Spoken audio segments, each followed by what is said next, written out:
ये खबर SGT university द्वारा प्रस्तुत की गई है। दिल्ली हाई कोर्ट ने लिव इन रिलेशनशिप में रहने वाले बालिगों के अधिकारों को लेकर अहम टिप्पणी की है।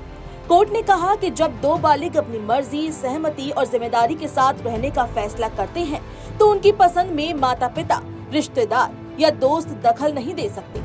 किसी को भी उनकी जिंदगी और स्वतंत्रता के लिए खतरा पैदा करने का अधिकार नहीं है। ये मामला एक लिव इन कपल से जुड़ा था। दोनों लंबे समय से साथ रह रहे थे और आगे शादी करने का इरादा रखते थे, लेकिन लड़की के पिता और भाई इस रिश्ते से नाराज थे और आरोप है कि दोनों को हिंसा और जान से मारने की धमकियां भी दी जा रही थी।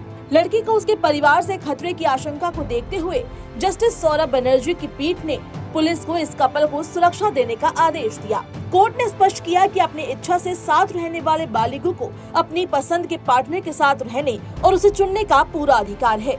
अदालत ने ये भी कहा कि किसी व्यक्ति की व्यक्तिगत पहचान और स्वतंत्रता को सामाजिक सोच या पूर्वाग्रहों के नाम पर खत्म नहीं किया जा सकता। जब दो बालिग अपनी मर्जी और सहमति से साथ रह रहे हो तो किसी तीसरे व्यक्ति को उनके फैसले में बाधा डालने या उनकी स्वतंत्रता को खतरे में डालने का अधिकार नहीं है। कोर्ट की टिप्पणी का एक अहम हिस्सा लिव इन रिश्तों की गरिमा से जुड़ा है। अदालत ने ये भी कहा कि अपनी मर्जी से शादी करने वाले बालिगों की शादी को जाति, पंथ, रंग, धर्म या आस्था से परे मान्यता दी जाती है। अदालत ने कहा कि भले ही याचिकाकर्ता जोड़े ने औपचारिक रूप से शादी नहीं की है, लेकिन सहमति से बने ऐसे रिश्ते की गरिमा और अधिकारों को शादीशुदा जीवन के समान माना गया है।